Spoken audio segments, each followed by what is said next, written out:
Dans cette classe, nous allons apprendre à modifier les composants d'assemblage, à la fois dans l'environnement d'assemblage et dans l'environnement de pièces. Chaque composant inséré dans un assemblage devient lié à ce fichier. Donc, lors de l'insertion d'un fichier par dans l'assemblage, il devient référencé dans ce fichier assemblage. Par conséquent, toute modification apportée à l'environnement pièce, lors de l'ouverture de l'assemblage, sera propagée à l'assemblage. De même, lorsque vous modifiez la pièce dans le fichier d'assemblage, elle sera appliquée au fichier de pièce. Voyons comment cela fonctionne à l'aide de l'ensemble de roulements à rouleaux cylindriques illustrés. Vous pouvez suivre en utilisant l'assemblage de la classe précédente, ou d'une autre classe souhaitée. Nous commençons par éditer la bague intérieure du roulement. Nous sélectionnons ce composant dans le gestionnaire de fonctionnalités et dans la barre flottante nous avons l'option Modifier la partie. Nous cliquons sur cette option et notons que seul l'anneau intérieur est montré solide, les autres composants sont transparents. Ce type d'édition est appelé InContext, et c'est à ce moment-là que nous modifions la pièce dans l'environnement d'assemblage, c'est-à-dire dans le contexte de l'assemblage. Nous cliquons sur la fonction Revolve et voyons que les dimensions sont affichées. À travers le point bleu, nous diminuons le diamètre de 25 à 15 mm. Notez que l'article a été mis à jour. Pour quitter l'édition du composant, cliquez sur Modifier le composant dans la barre d'outils ou dans l'onglet de confirmation. Notez que l'assemblage a été reconstruit normalement et affiche la pièce mise à jour.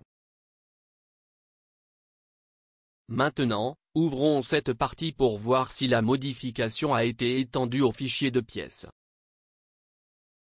Nous sélectionnons le composant et cliquez sur Ouvrir la pièce. Notez que la modification a été apportée au fichier par. Nous allons insérer une nouvelle fonctionnalité dans cette pièce, suivie.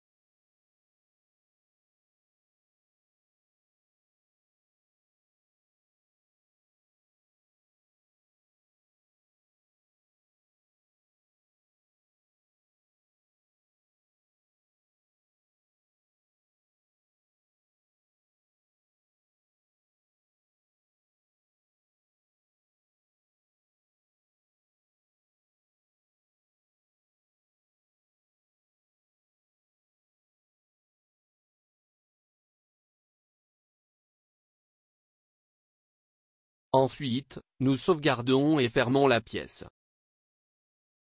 Notez que lorsque vous revenez au fichier de montage, un message s'affiche indiquant qu'un modèle a été modifié et vous demandant si nous voulons reconstruire l'assemblage maintenant.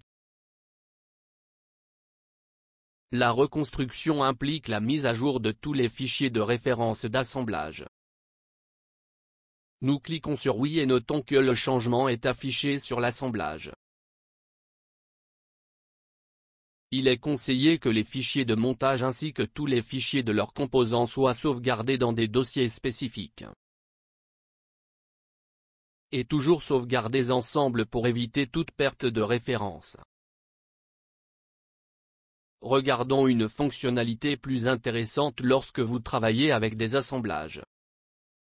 Dans le menu Outils, nous cliquons sur l'option Visualisation de l'assemblage.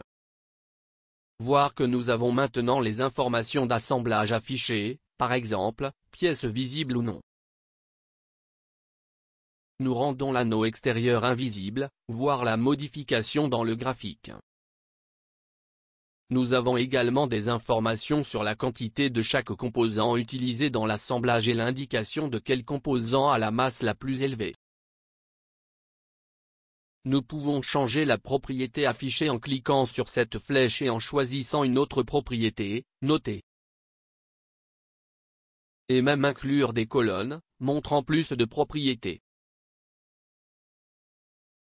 Explorez cette fonctionnalité, car elle est très utile pour travailler avec des assemblages, affichant rapidement des informations importantes. Nous avons vu dans cette classe les principales façons d'éditer les composants et comment cela interfère avec les fichiers de pièces et d'assemblage.